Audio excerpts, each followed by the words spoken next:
മുസ്ലിമീങ്ങളെ, ചോദിക്കട്ടെ, അല്ലാഹുവിന്റെ റസൂലിന്റെ പേരിൽ പച്ചക്കള്ളം, അതിന്റെ പുറമെ എന്തിനാണോ തീവ്രവാദം എന്ന് പറയുന്നത്?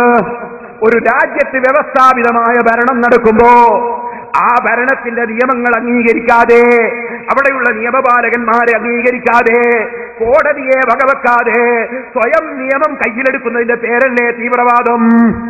ഈ തീവ്രവാദമല്ലേ നിങ്ങൾ ഇവിടെ നടത്തിയത്? ഈ തീവ്രവാദത്തിനെതിരെ ശബ്ദിച്ചതിന്റെ പേരിലല്ലേ ഉസ്മാൻ റളിയല്ലാഹുവിന്റെ തലവെട്ടിപ്പോയത്? ഞാനിത് പറയുമ്പോ നിങ്ങൾക്ക് ചിലപ്പോ ഞങ്ങളെ ഇമാമിങ്ങളെ പലരെയും നിങ്ങൾ കൊന്നിട്ടുണ്ട്, വിഷം കൊടുത്തു കൊന്നിട്ടുണ്ട്, വിഷം കുത്തിയിട്ട് കൊന്നിട്ടുണ്ട്. ഉസ്മാൻ റളിയല്ലാഹു അൻഹുവിനെ തീവ്രവാദികൾ തലവെട്ടി കൊന്നിട്ടുണ്ട്. ഇതുപോലെ പേരോടിനെ വകവരുത്താമെന്ന് തോന്നുന്നുണ്ടോ? എനിക്ക് ഷഹീദായി മരിക്കാമല്ലോ. ഞാനൊരു കാര്യം നിങ്ങളോട് പറയട്ടെ, ബഹുമാനപ്പെട്ട ഉസ്മാൻ ഇബ്നു അഫ്ഫാൻ റളിയല്ലാഹു അൻഹു എന്തിനാണ് കൊല്ലപ്പെട്ടത്? തീവ്രവാദത്തെ അനുകൂലിക്കാഞ്ഞിട്ടല്ലേ? ഉസ്മാൻ റളിയല്ലാഹുവിന്റെ പേരിൽ നിങ്ങളിപ്പോൾ അല്ലാഹുവിന്റെ റസൂലിന്റെ പേരിൽ കള്ളം പറയും പോലെ ഒരു കള്ളക്കത്തുണ്ടാക്കി.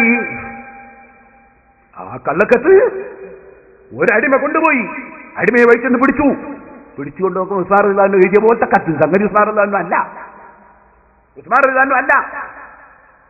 അത് കൊണ്ടുവന്ന് ഉസ്മാൻ റളിയല്ലാഹു ചോദിച്ചപ്പോൾ സത്യം ചെയ്തുകൊണ്ട് പറഞ്ഞു, ഞാൻ അങ്ങനെ കത്ത് എഴുതിയിട്ടില്ല. അബൂബക്കർ റളിയല്ലാഹുവിന്റെ മകനെ കൊല്ലാനാ കത്ത്, ഞാൻ അങ്ങനെ കത്ത് എഴുതിയിട്ടില്ല, വല്ലാഹി എഴുതിയിട്ടില്ല.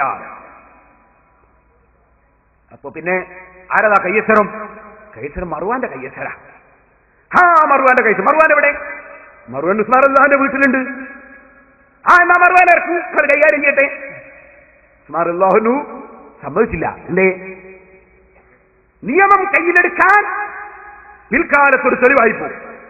ഒരിക്കലും ഒരു രാഷ്ട്രത്തിൽ വ്യവസ്ഥാപിതമായ ഭരണം നടക്കുമ്പോ 3-4 ആൾ കമ്മിറ്റി ഉണ്ടാക്കിയിട്ടോ 4-5 ആൾ കൂടിയിട്ടോ നിയമം കയ്യിലെടുത്ത് നടപ്പാക്കാൻ പാടില്ല. ഇസ്ലാമിന്റെ തത്വമാണ്.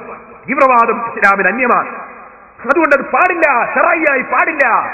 അത് ഖുലഫാഉർ റാഷിദീങ്ങളുടെ പരിപാടി സുന്നത്യമായിട്ടാണ് അവർ, അതിന്റെ നേതാക്കന്മാരാണ് അവർ. ആ സുന്നത്യമാത്തിന്റെ നേതാക്കളിൽ അതിനൊരിക്കലും ഒരു മാതൃക ഉണ്ടാകാൻ പാടില്ല. മർവാൻ പറഞ്ഞു, ഇല്ല, മർവാനെ നിങ്ങൾക്ക് വിട്ടുതരൂല, നിങ്ങൾ നിയമം കയ്യിലെടുക്കാൻ വന്നതാണ്. മർവാൻ തെറ്റ് ചെയ്തോ കോടതിയിൽ മർവാനെ ഹാജരാക്കും, തെളിവുകൾ വരുത്തും, പൂർണ്ണമായി പരിശോധിക്കും, കോടതി തെറ്റിനനുസരിച്ച് വിധി പ്രഖ്യാപിക്കും. അല്ലാതെ നിങ്ങൾ കുറച്ച് ആളുകൾ ഒരുമിച്ച് കൂടിയിട്ട് നിയമം കയ്യിലെടുക്കാൻ വന്നാൽ അനുവദിക്കൂല. എന്നാൽ ഉസ്മാനെ നിന്നെ തന്നെ കൊല്ലും. തീവ്രവാദികളുടെ സ്വഭാവം ഇങ്ങനെയാണല്ലോ, അവർക്കെതിരെ പറഞ്ഞാൽ അവരെ കൊല്ലൂലേ? എന്നാൽ ഉസ്മാനെ നിന്നെ തന്നെ കൊല്ലും. ഉസ്മാൻ റളിയല്ലാഹു അൻഹു ക്ഷമിച്ചിരുന്നു. അവര് വീട് വളഞ്ഞു. ഉസ്മാൻ റളിയല്ലാഹു അൻഹു ജമാഅത്തിന് പോകാൻ അനുവദിച്ചില്ല. ജമാഅത്തിന് പോകാൻ അനുവദിച്ചില്ല. പകല് നോമ്പാണ്, രാത്രി നിസ്കാരമാണ്, ഖുർആനോദലാണ്. സുബ്ഹാനല്ലാഹ്. ഒരു ദിവസം രാവിലെ സുബഹിന്റെ സമയത്ത് വീട്ടിലേക്കതാ ഒരു ഭാഗത്തുകൂടി ഹസൻ റളിയല്ലാഹു അൻഹു ശ്രദ്ധയിൽപ്പെടാതെ ശത്രുക്കൾ എരച്ചു കയറി. അതിൽ തെറ്റിദ്ധരിച്ചു പോയ ഒരാളുമുണ്ട്. അത് അബൂബക്കർ റളിയല്ലാഹു അൻഹുവിന്റെ മകനാണ്. ആ ആളുകൾ 3 ആളുകൾ കയറി മഹാനായ ഉസ്മാൻ റളിയല്ലാഹു അൻഹുവിന്റെ താടി തെറ്റിദ്ധരിക്കപ്പെട്ട മഹാനായ മുഹമ്മദ് ബിൻ അബീ ബക്കർ റളിയല്ലാഹു അൻഹു പോയി പിടിച്ചു. ഈ തീവ്രവാദികളെ വലയിൽപ്പെട്ട് തെറ്റിദ്ധരിച്ചതാണ്. താടി പിടിച്ചപ്പോ അതാ പറഞ്ഞ ഭാര്യ കരയാൻ തുടങ്ങി.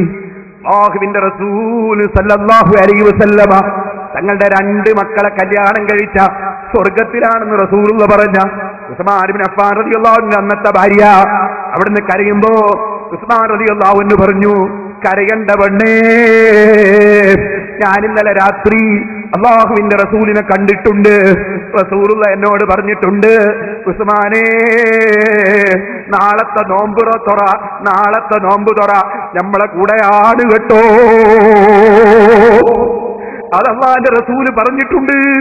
അതുകൊണ്ട് നോമ്പ് തുറക്കാൻ എവിടെ എത്തണം? സുബ്ഹാനല്ലാഹ്. പക്ഷേ തെറ്റിദ്ധരിച്ചു പോയവരുടെ തെറ്റിദ്ധാരണ തിരുത്തൽ സുന്നത്ത് ജമാഅത്തിന്റെ നേതാക്കളുടെ ബാധ്യതയാണ്. അതുകൊണ്ട് അതിനെന്താ വേണ്ടത്? അതിന് വേണ്ട പല പരിപാടികളുമുണ്ട്. അതിൽപ്പെട്ട ഒന്നാണ് മഹാന്മാരെ മദ്ഹ് പറയൽ. മഹാന്മാരെ മദ്ഹ് പറഞ്ഞാൽ റഹ്മത്തിറങ്ങും. ഇമാം നവവി ശറഹ് മുസ്ലിമിൽ അത് പറയുന്നുണ്ട്. അപ്പൊ മഹാന്മാരെ മദ്ഹ് പറഞ്ഞാൽ, മൗലിദ് ഓതിയാൽ, അതേ മാല ചൊല്ലിയാൽ റഹ്മത്തിറങ്ങും, അത് ചൊല്ലാതിരുന്നാലോ റഹ്മത്ത് ഉയർന്നു പോകും. അതല്ലേ മുസ്ലിമീങ്ങളെ റഹ്മത്തും ബർക്കത്തും ഒക്കെ മാല ചുരുങ്ങുന്നതിനനുസരിച്ച്, മൗലിദ് ചുരുങ്ങുന്നതിനനുസരിച്ച് കുറഞ്ഞു പോകുന്നില്ലേ?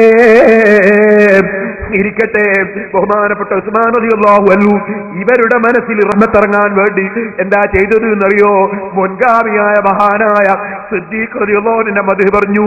മുഹമ്മദേ, നിന്റെ ബാപ്പ സിദ്ദീഖ് റളിയല്ലാഹു അൻഹു എങ്ങാനും നീ എന്റെ താടി പിടിച്ചത് കണ്ടിട്ടുണ്ടെങ്കിൽ അവിടുന്ന് പൊരുത്തപ്പെടൂല കേട്ടോ. അവിടുന്ന് വലിയ മഹാനാണ്. സിദ്ദീഖ് റളിയല്ലാഹു അൻഹുവിന്റെ ബഹുമാനം ഉസ്മാൻ റളിയല്ലാഹു അൻഹു പറഞ്ഞപ്പോഴേക്ക് മഹാനായ മുഹമ്മദ് ബിൻ അബീ ബക്കർ